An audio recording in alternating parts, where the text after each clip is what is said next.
이런 피스톤이 깨지네.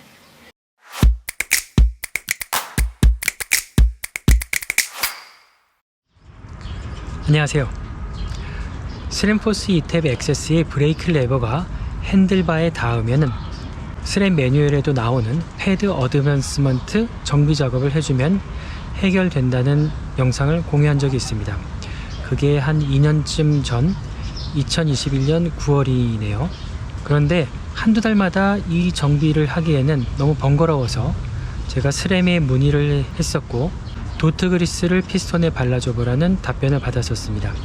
도트 그리스를 활용하면 확실히 브레이크의 제동감이 아주 좋아지고 패드 간격 조정도 되게 잘 됩니다.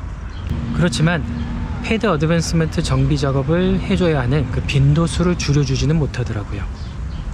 특히 저의 경우 앞브레이크가 더 심했습니다. 그래서 스램에 다시 한번 문의를 해봤더니 캘리퍼에 요 피스톤과 C를 교체해보면 어떻겠냐고 하더군요. 이번 영상에서는 캘리퍼의 피스톤과 C를 교체해보는 방법을 공유하도록 하겠습니다.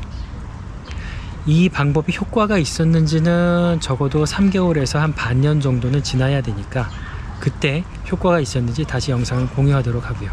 바로 지난주 부산에서 서울까지 라이딩하기 전에 패드 어드밴스먼트 정비를 해주었음에도 불구하고 부산에서 출발한 지 200km도 안 된 지점에서 앞브레이크는 레버에 닿으려고 했습니다. 패드 간격 조절로 패드를 가장 좁게 해서 간신히 490km의 라이딩을 마칠 수 있었지만 앞브레이크의 성능은 정상에서 60-70% 정도밖에 안 되었기 때문에 내리막에서는 뒷브레이크를 더 많이 활용해야 했습니다. 스램 안녕! 작년에 네가 얘기해준 대로 도트 그리스를 피스톤에 발라주었더니 제동력이 아주 좋아졌고 패드 갭 간격을 조절하는 것도 잘 안되던 것이 잘 되게 되었어. 그런데 패드 어드밴스먼트 작업은 여전히 너무 자주 해줘야 돼. 도트 그리스는 패드 어드밴스먼트 정비 작업을 자주 해야 되는 문제를 해결해 주진 못하는 것 같아. 이건 정상이 아니지 않니? 스램 HRD 개발자들도 이렇게 패드 어드밴스먼트 정비를 자주 해줘야 된다라고 예상하지 못했을 것 같아. 아마도 너의 뻣뻣한 피스톤의 근본 원인은 피스톤 C이 고유의 탄성을 잃었기 때문인 것 같아. C를 교체해보면 어떻겠니? 교체용 캘리퍼 피스톤 키트가 있어. 내가 부품 번호를 알려줄게. 피스톤 C만 교체하면 될 것 같은데 피스톤까지 꼭 같이 교체해야 되니? 너의 경우는 고무로 된 C만 교체하면 되긴 하지만 나라면은 피스톤까지 같이 교체해야겠어. 알았어, 해볼게. 그래서 저는 GL&Co에 피스톤과 C를 교체하는 키트가 있는지 문의해봤더니 다행히 있더군요. GL&Co의 웹사이트에선 찾을 수 없었지만 직접 문의를 해보니 다행히 재고가 있었습니다.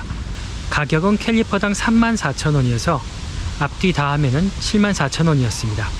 그런데 저는 개인이니까 직접 GL&Co에 주문을 할 수 없어서 동네에 자주 가는 바이크샵에 의뢰를 해서 이틀 만에 받았습니다.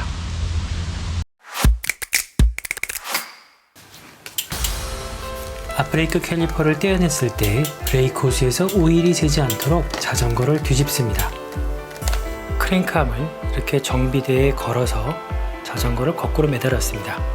앞바퀴를 떼어내고 브레이크 패드를 제거합니다. 이 패드 스페이서를 캘리퍼에 끼워줍니다. 피스톤이 나올 수 있게 브레이크를 잡아줍니다.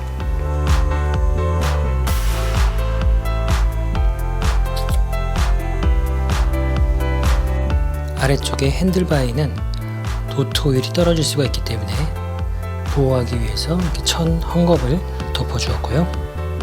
이젠 캘리퍼에 연결된 호스를 분리하겠습니다.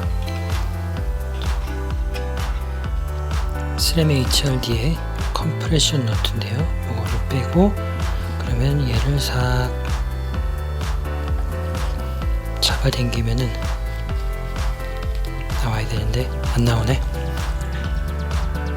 네, 이렇게 분리가 됐습니다. 이제 캘리퍼를 완전히 분리하도록 하겠습니다.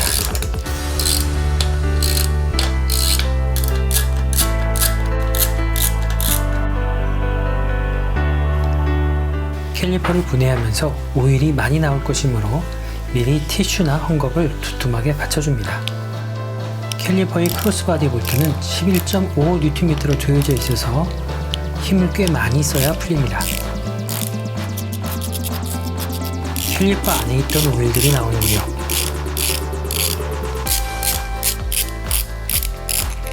드디어 캘리퍼가 두 동강 났습니다. 이소프로필 알코올로 청소를 해줍니다. 피스톤을 빼보겠습니다. 손으로 뺄 수 있을까요? 단단하게 돼 있어서 잘 안 뽑히는데.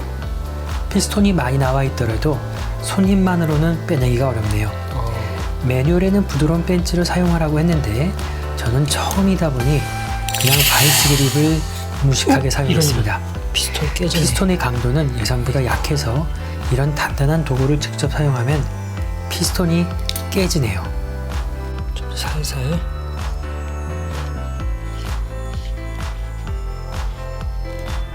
됐습니다.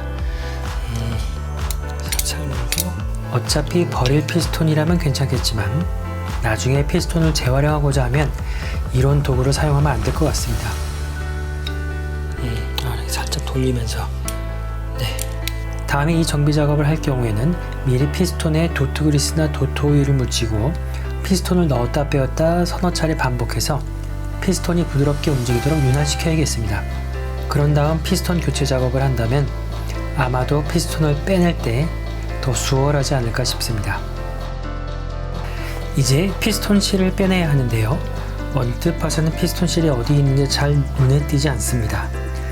적당히 날카로운 핀셋으로 캘리퍼 안쪽에 스크래치를 내지 않도록 주의하면서 슥 밀어 넣어 보면 고무실의 위치를 알 수 있는데요.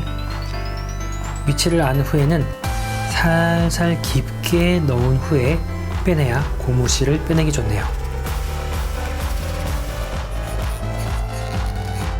이번에 구매한 스램의 캘리퍼 피스톤 교체 키트입니다. 이제 피스톤 실을 넣어줍니다. 이건 대충 한쪽부터 밀어 넣어주면 알아서 자리를 잡네요.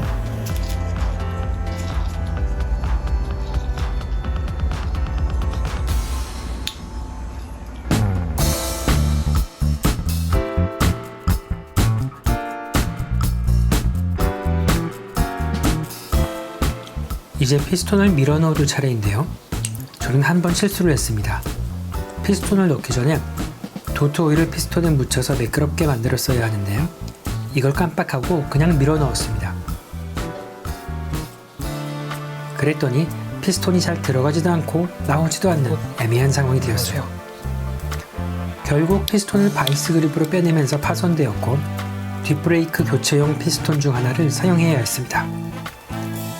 피스톤을 넣기 전에 반드시 도트 5.1 오일을 묻혀주어야 합니다. 꼭이요. 훨씬 잘 들어가네요. 도트 오일이 필수입니다. 도트 5.1 오일을 묻혀주면 전혀 힘들이지 않고 피스톤이 잘 들어갑니다. 두 개 캘리퍼 바디 간의 오일이 새지 않고 왔다 갔다 할 수 있게 해주는 새 고무 오링 두 개를 제자리에 놓아주고 두 개의 바디를 서로 포갭니다. 교체 키트에 있는 새로운 크로스바디 볼트 두 개를 캘리퍼 바디에 넣고 잠가줍니다. 적정 토크는 11.5Nm입니다. 기왕 피스톤 교체 키트에 블리드 포트도 함께 포함되어 있으니 교체해 주겠습니다. 블리드 포트에 4mm 헥스렌치를 넣고 왼쪽으로 돌리면 블리드 포트가 빠집니다. 새로운 블리드 포트에 새 고무 오링을 장착한 후 오른쪽으로 돌려 넣어주면 됩니다. 그냥 오른쪽으로 돌리기만 하면 안 들어가고 누르면서 돌려서 잠가줘야 합니다. 블리딩을 마치고 블리드 포트를 다시 잠가줄 때 적정 토크가 1.5에서 1.7Nm 밖에 안 됩니다. 그러니 약하게 잠가주셔야 합니다. 캘리퍼를 포크에 장착하기 전에 접지면을 닦아줍니다. 캘리퍼를 고정하고 브레이크 호스를 캘리퍼에 넣어줍니다. 컴프레션 넛을 적당히 조여주고 커버를 씌워줍니다. 이제 블리딩을 하기 위해서 자전거를 제대로 거치하겠습니다. 그런데 한 가지 깜빡한 것이 있네요. 컴프레션 넛을 조여주기 전에 컴프레션 넛에 도트 그리스를 살짝 묻혀줘야 합니다. 컴프레션 넛을 조이는 토크는 8Nm입니다.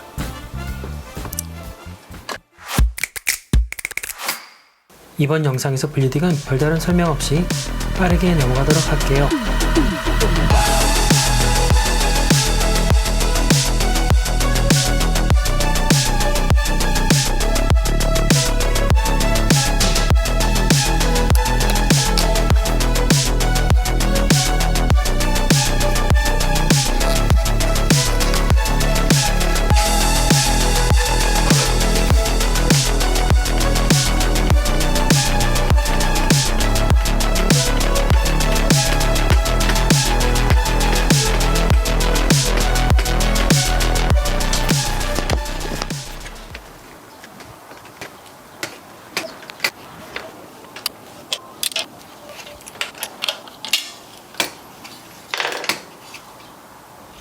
오늘도 시청해주셔서 감사합니다. 도움이 되셨다면 구독, 좋아요 부탁드립니다.